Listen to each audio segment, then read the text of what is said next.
Hello class second मेरे प्यारे बच्चों, कैसे हैं आप लोग। आशा करती हूँ आप लोग अच्छे होंगे। आइए आज मैं आप लोगों को हिंदी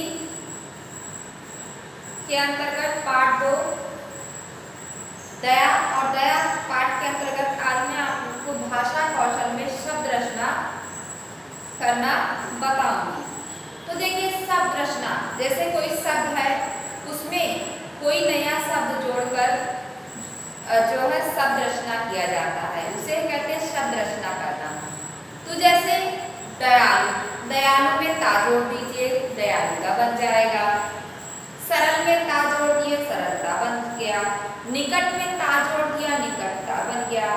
सज्जन में ता जोड़ दिया, सज्जनता बन गया।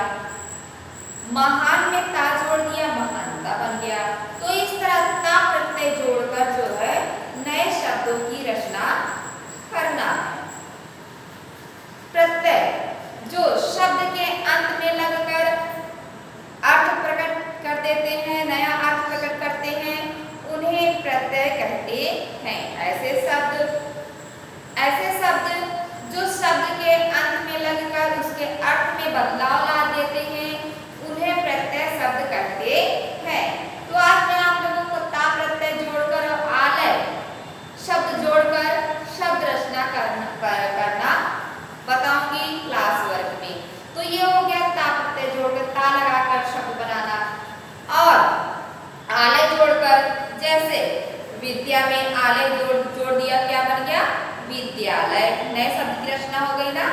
पुस्तक में आलय शब्द जोड़ दिया, कौन सा नया शब्द बन गया? पुस्तकालय। चिकित्सा में नए आलय जोड़ दिया, कौन सा नया शब्द बन गया? चिकित्सालय। भोजन में आलय जोड़ दिया, तो कौन सा नया शब्द बन गया बच्चों? भोजनालय। तो इस तरह ता और आलय शब्द जोड़कर नए शब्द की रचना क्लास वर्क में करना है। तो बच्चों आइए ब्लैक बोर्ड देखते हैं। देखिए, पाठ 2 दया भाषा कौशल शब्द रचना करो। ता है इसमें ता लगाकर, क्या लगाकर? ता लगाकर। दयालु, सरल, निकट, सज्जन, महान। और देखिए मैंने यहाँ बीच में ता लिखा है ना, तो सबको ता से जोड़ना है। सारे शब्द में क्या जोड़ने हैं? दयालु, सरल, निकट, सज्जन, महान। इन सब में कौन सा शब्द जोड़कर नया शब्द बनाना है? ता जोड़कर। कौन सा शब्द जोड़कर नया शब्द बनाना है? ता जोड़कर ना। तो दयालु में ता जोड़ा, क्या बन गया? दयालुता। सरल में ता जोड़ा, कौन सा शब्द बन गया? सरलता। निकट में ता जोड़ दिया, नए शब्द की रचना हो गई ना, निकटता। सज्जन में ता जोड़ दिया, कौन सा नया शब्द बन गया? सज्जनता। महान में ता जोड़ दिया, नया शब्द बन गया? महानता। तो इस तरह दयालुता, सरलता, निकटता, सज्जनता, महानता, इन सारे शब्दों में ता जोड़कर नया शब्द बन गया। अब इसी के अंतर्गत आपका खा देखते हैं कौन सा शब्द जोड़ना है? आलय लगाकर शब्द रचना करनी है। क्या लगाकर? आलय लगाकर। देखिए, औषधि, विद्या, पुस्तक, चिकित्सा, भोजन, इन सब में कौन सा शब्द जोड़ना है? आलय। कौन सा शब्द जोड़ना है? आलय। आलय जोड़ना ना। तो औषधि में आलय जोड़ दिया, कौन सा नया शब्द बन गया? औषध आलय। विद्या में आलय जोड़ दिया, कौन सा शब्द बन गया? विद्यालय। पुस्तक में आलय जोड़ा, कौन सा नया शब्द बन गया? पुस्तकालय। चिकित्सा में आलय जोड़ा, कौन सा नया शब्द बन गया? चिकित्सालय। भोजन में आलय जोड़ा, क्या बन गया? भोजनालय। तो ये इन सब में मैंने आलय शब्द जोड़कर नए शब्द की रचना की है। तो इस तरह बच्चों शब्द के अंत में जोड़कर, शब्द के अंत में जुड़कर जो शब्दों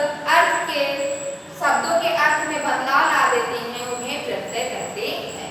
तो इसमें ता प्रत्यय जोड़ना, इसमें आलय जोड़ना, समझ में आया? तो ये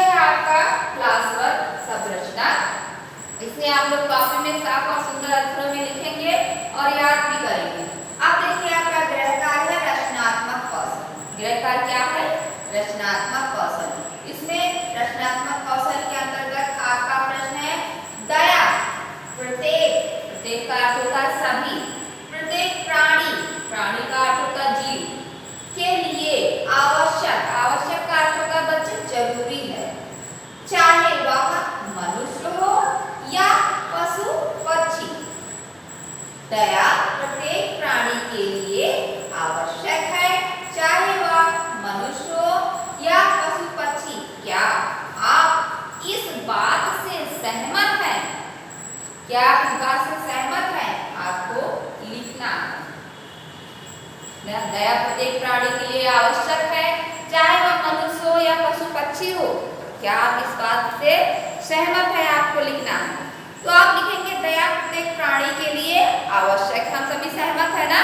आप भी सहमत हैं कि सभी प्राणी के अंदर दया होनी चाहिए, सभी पर दया करनी चाहिए।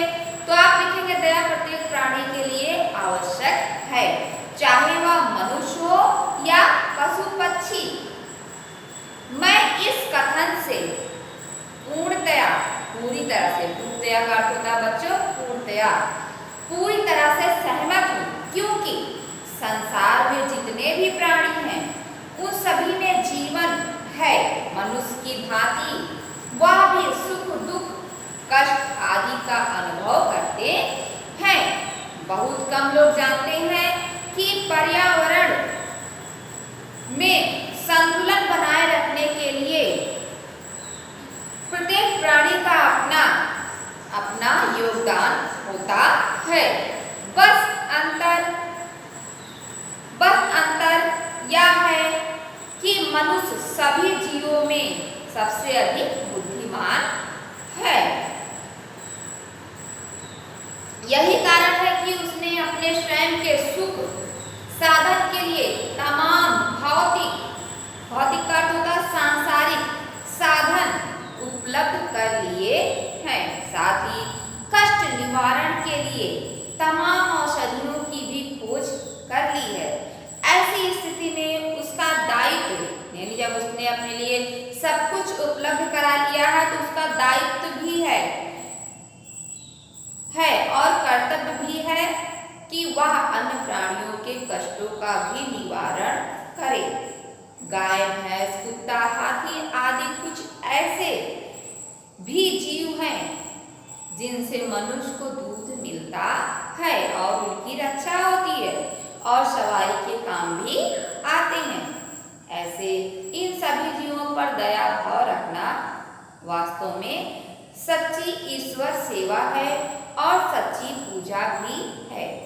तो बच्चों, आशा करती हूँ मैंने आप लोगों को जो कुछ बताया, जो कुछ भी समझाया, इसी को आप लोग आधार बनाकर होमवर्क करेंगे।